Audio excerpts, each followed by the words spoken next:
Hello and welcome back to another MC Championship video. This is the start of a new original series on the channel called Debugging the Drama, where I discuss some of the most controversial moments in MCC's history. There will be at least one new episode every other week depending on when MCC returns for 2022, because that will consequently affect my upload schedule. Today, let us dive into arguably the most controversial MCC game of all time, and find out what went wrong and why so many people in the community now dislike this game by debugging the drama. But before we begin, just remember that only a small percentage of the people who watch my videos are actually subscribe. Of course, subscribing is free and it directly supports this new series, and liking the video lets me know that you want to see more episodes like this one in future. Finally, please note that everything that I will say in this video will be completely unbiased and opinion free. With these kinds of topics, you're entitled to your own opinion, and I should therefore not influence what you believe about the situation. I am only providing you with the facts, which can allow you to make up your own mind later. With that in mind, go ahead and join the discussion down below in the comments and offer your own ideas about the topic without any toxicity. The thumbnail and title have already spoiled today's topic, but if you somehow missed it, then yes, you guessed it. It's a team game that has existed since MCC 3. That's right, I am obviously talking about Build Mart.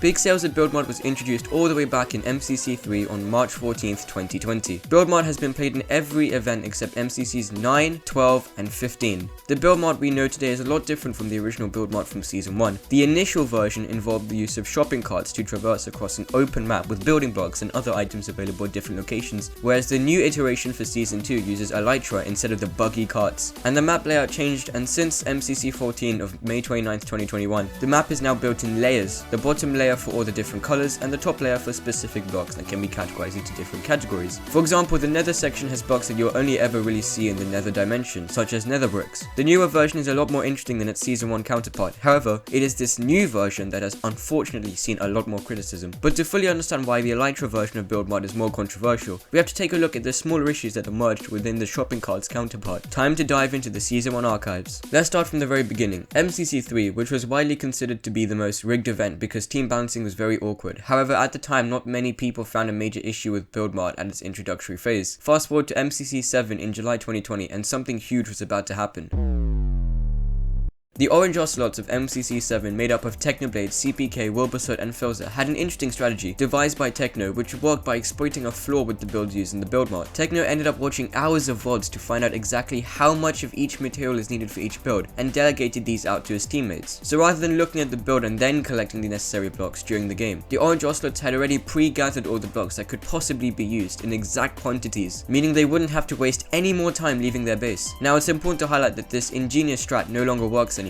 This is because before MCC 7, any build that would be used in Build Mart would remain as it is and would never be adapted. To illustrate this, imagine you had a 5x5x5 cube made out of just blue concrete blocks. This cube's design would never be amended, none of the blocks changed, and that is the key thing that Technoblade found out that allowed him to carry out his plan. If the builds themselves never change, looking at previous VODs can allow him to calculate what is needed for every build and how much of it is needed. This incredible strat gave the orange ocelots the first place dub for MCC 7 Build Mart. However, the Noxcrew admins picked up on this exploit and decided to introduce little variations to each build that would add a bit of randomization to the game, because from MCC 7 onwards, it would no longer be a viable option to research the builds from before, as they were most likely to change slightly one way or another. Going back to our cube example, now imagine if some of the blue concrete blocks were changed to red concrete blocks in the next event, and now imagine if on top of this they then changed it to add a few green concrete blocks in the next event. The fact that you were no longer able to accurately predict the build in advance was a very important change that most of the community were happy with. Indeed, there was some minor criticism from the MCC 7 orange ocelots for using their strategy, but at least it allowed the admins to develop a more foolproof version of Build Mart. If you'd like more information about the MCC 7 Build Mart plan, check the link in the description to a recent video from the All Things MCC channel featuring CPK, who was on that very team as well. Aside from this tiny incident, not much happens with regards to Build Mart for the rest of Season 1, until the very final event of the year, MCC 13 of December 2020.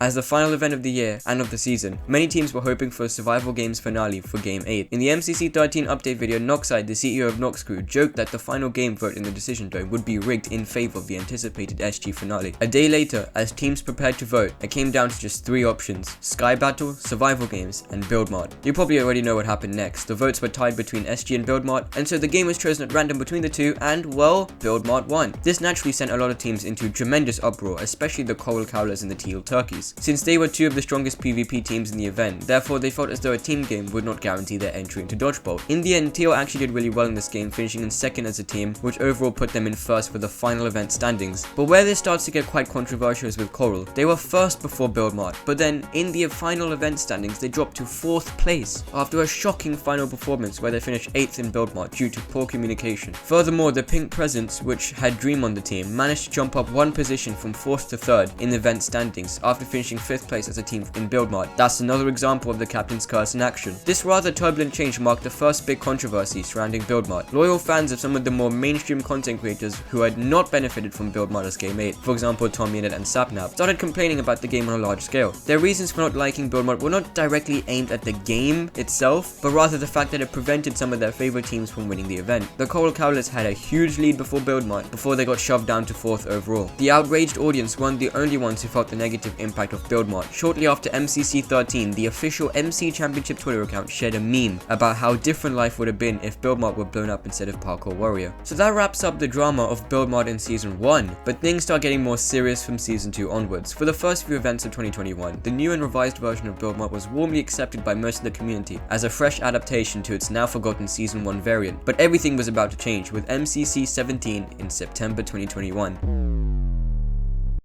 As the MCC 17 teams vote for Game 7 in the Decision Dome on September 18th, 2021, it looks obvious that Build Mart will once again be played late. The Cyan Coyotes, consisting of Dream, Tommy, Ponk, and Carl Jacobs, used a rather weird strategy where all 4 players on the team worked on just one build at a time. This risky play cost them massively, as they finished 7th place for that game, which severely impacted their overall points. It was for the rest of that event where Dream began pointing out some issues with Build Mart and offered potential fixes for it. He appeared to be quite upset with his team's low performance in the game, but at the time he accepted it. But what I feel has happened is many people took his suggestions as hateful criticism towards the game, which is not true at all. It was becoming evident that lots of his fans became angry at Build Mart, calling it a boring and poorly made game. Since Dream is one of the largest players in MCC, it's no surprise that he is able to influence such a large proportion of the community into disliking Build Mart, even if he didn't do it intentionally. This exaggeration by so many people has therefore put Build Mart in a negative light, because they were simply supporting the views held by a popular participant. The really sad part is that the day after MCC 17, many players who do actively enjoy playing Build Mart, such as Quig, began receiving death threats just because they support the game, which is completely unacceptable and very disappointing to see. And it's so unfortunate that some members of the MCC community are resorting to doing this in order to spread the message. This isn't the first time a member of the famous Dream team has called out Build Mart for its issues. The MCC 14 Green Guardians, which included Dream and Joshua Found, finished in 10th place for Build Mart Game 1. And on top of that, Sapnap was one of the members of the MCC 13 Coral Cowlers, who fell out of Dodgeball because of Build Mart. But the blame shouldn't directly go to the Dream team, as perhaps they did not realize the extent to which the community would agree with their problems regarding Build Mart. Besides, there have been instances where the Dream team have done above average in this particular game mode. Sapnap on the MCC 18 Mustard Mummies finished 1st place in Build Mart Game 6, and Dream on the MCC 19 Emerald Elves finished in a solid 2nd place in Build Mart Game 1. You see, I believe as a community we should move past the fact that there will always be people that dislike a certain game, and this should not result in a brainwash among the community, because all of the MCC games excel at their own merits.